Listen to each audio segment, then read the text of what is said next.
Today, we're diving into an ancient text that makes a pretty radical claim, that you, right now, have the power to achieve immortality. We're going to explore the Corpus Hermeticum and really map out its central message, this epic journey of the soul from being trapped on Earth all the way back to its divine source. So the whole journey kicks off with this haunting question, and notice it's aimed directly at you. This isn't just some old philosophical riddle, it's a direct challenge. The text is basically saying we have this incredible, untapped power, a key to becoming immortal, but for some reason we're actively choosing death, and that's the central problem the Hermeticum is here to solve. So, where does this incredible wisdom even come from? Well, it's not from a single person or a specific moment in time. It's from a whole tradition that saw reality in a completely different way than we do.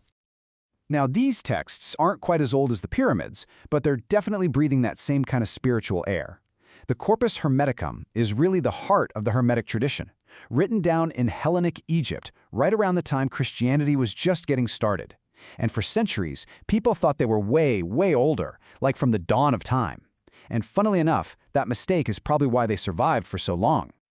Okay, now we're getting to the absolute core of the Hermetic worldview. And it's all built around this profound conflict that defines what it means to be human. The fundamental idea is this: we are not what we seem.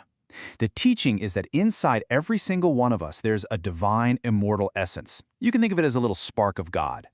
But, and this is the big but, that spark is trapped.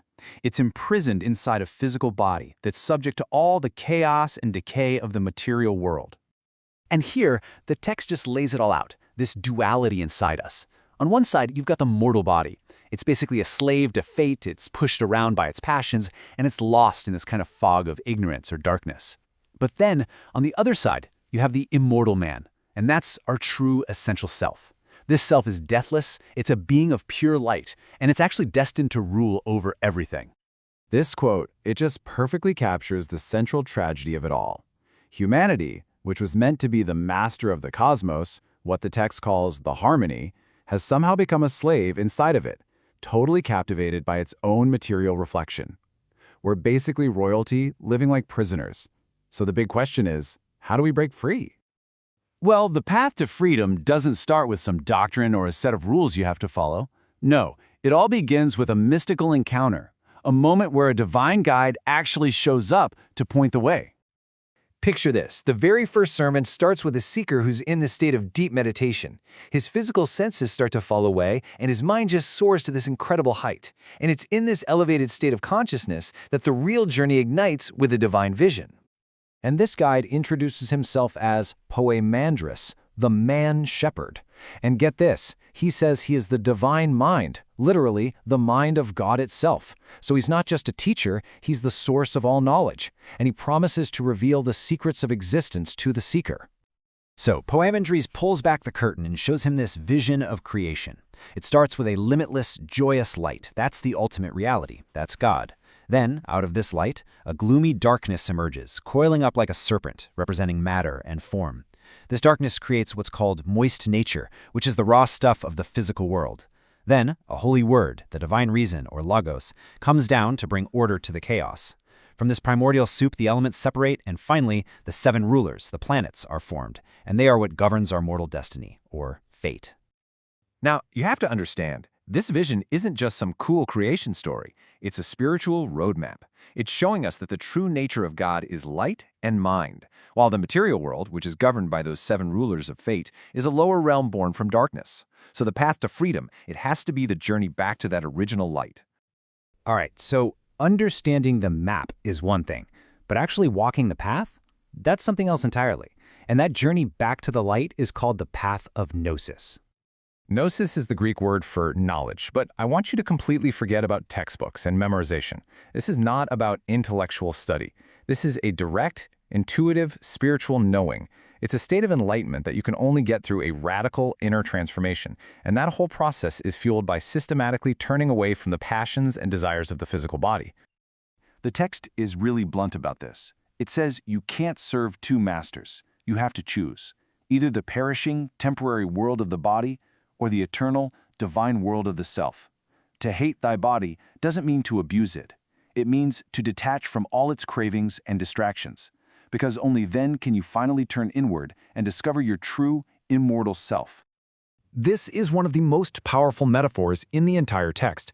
It says that God sends down a mighty cup filled with mind, which is another word for gnosis, and those who are able to hear the call can baptize themselves in it. This isn't a baptism with water, of course, but with pure divine consciousness, and by receiving the mind, they become perfect men, totally free from the chains of fate. So what happens when this transformation is finally complete? What's the ultimate reward for all this work? Well, it's the soul's triumphant return to where it came from in the first place. After the physical body dies, the journey still isn't over. For the soul that has reached gnosis, death is actually a liberation. It begins its final ascent, traveling up through the 7 spheres of the planets, the very same rulers of fate that once held it captive. And as the soul rises up through each of these planetary zones, it goes through this amazing purification. At each sphere, it sheds a layer of its earthly self, all the passions and vices tied to that specific realm. It leaves behind its arrogance, its greed, its irrational desires, its capacity for lying. And this isn't a punishment, it's a liberation. It's stripping away every single thing that isn't part of its true, divine nature. Once it has passed through all 7 of those zones, the soul is, well, it's naked, stripped of every last trace of its mortal life. It's now clothed only in its own spiritual power. It ascends to the 8th sphere, which is beyond the realm of fate. And there, it joins the choir of the divine, and at last becomes one again with God. This, the text says, is the good end. So at the end of the day, the Corpus Hermeticum argues that life's whole purpose is gnosis, a deep, transformative, personal knowledge of the divine. And that leaves us with a pretty critical question for a modern world, doesn't it? In an age where we're absolutely drowning in data and information, have we maybe forgotten what it means to truly know something? What's the real difference between knowing about the light and actually becoming the light itself?